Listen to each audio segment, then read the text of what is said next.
आम दिनों में तो हम 20 रुपये की 25 रुपये की कली देते हैं। वैलेंटाइन पे ये होता था कि 150-200 रुपये की बिक जाती थी। तो अभी वो चीज़ है नहीं है, अभी तो वही 20 रुपये की चल रही है रेट। लाजिम बात है, पाबंदी हो तो फिर तो कोई नहीं आता इधर फूल लेने।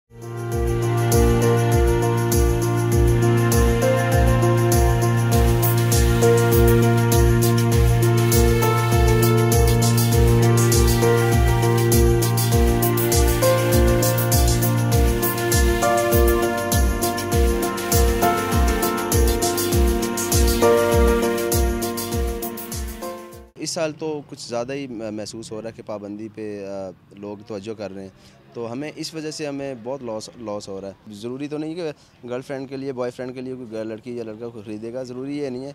अब मोहब्बत के लिए वालदा हो सकती है, वालिद हो सकते हैं, मेरे ख्याल से कोई भाई हो सकता है, तो ज़रूरी गलत नीयत तो नहीं है किसी की ना।